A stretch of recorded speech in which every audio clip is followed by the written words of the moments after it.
एक बार फिर राजस्थान लोक सेवा आयोग की प्रतिष्ठा पर सवाल उठ रहे हैं। हाल ही में ईओ आरयू भर्ती परीक्षा को रद्द कर दिया गया है। आरपीएससी ने 14 मई 2023 को कराई गई अधिशासी अधिकारी और राजस्व अधिकारी भर्ती परीक्षा को रद्द करने का निर्णय लिया है। यह परीक्षा अब 23 मार्च 2025 को दोबारा आयोजित होगी। दरअसल एसओजी की रिपोर्ट के खुलासे के बाद सामने आया कि यह परीक्षा पेपर लीक की वजह से फेल हो चुकी है।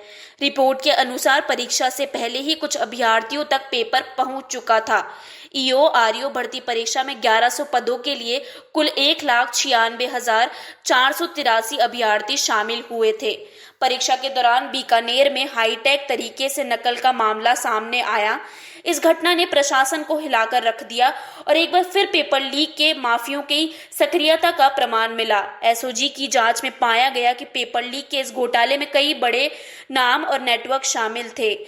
एसओजी ने अब तक 17 आरोपियों को गिरफ्तार किया है, जिनमें 11 अभ्यर्थी और 6 पेपर लीक माफिया शामिल है। सबसे चौंकाने वाली बात यह है कि इस पेपर लीक नेटवर्क का संबंध एसआई भर्ती परीक्षा के पेपर लीक से भी है। बावजूद इसके अभी तक एसआई भर्ती परीक्षा पर कोई ठोस निर्णय नहीं लिया गया है। खुलासे में यह सामने आया कि इस पेपर लीक में राजस्थान के खजवाने, कुचेरा और नागौर के कई अभ्यर्थियों ने पैसे देकर पेपर खरीदा।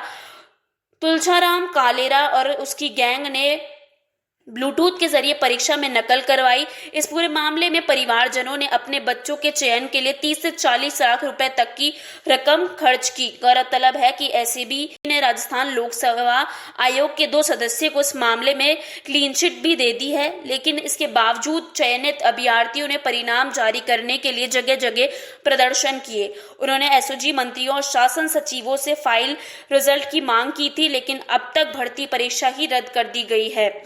अब सबसे बड़ा सवाल यह है कि बार बार वही नेटवर्क, वही माफिया पकड़े जाने के बावजूद एसआई भर्ती परीक्षा अभी तक कोई फैसला क्यों नहीं लिया गया है, जबकि एसआई भर्ती में ईओ आरयू भर्ती से 3 गुना ज्यादा मामले और गिरफ्तारियां हो चुकी है।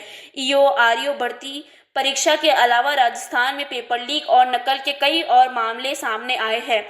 बीकानेर में ही एसआई भर्ती परीक्षा का पेपर तुलसाराम गैंग ने लीक किया था, जिससे सैकड़ों अभ्यर्थियों तक पेपर पहुंचा। इन घटनाओं ने एक बार फिर राजस्थान में परीक्षा प्रक्रिया पर भरोसा हिलाया है।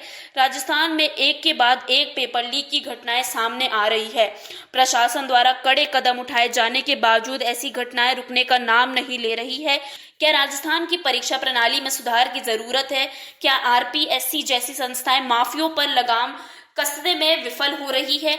आने वाले समय में यह देखना महत्वपूर्ण होगा कि इन पेपर लीक घटनाओं को रोकने के लिए कौन कौन से ठोस कदम उठाए जाते हैं।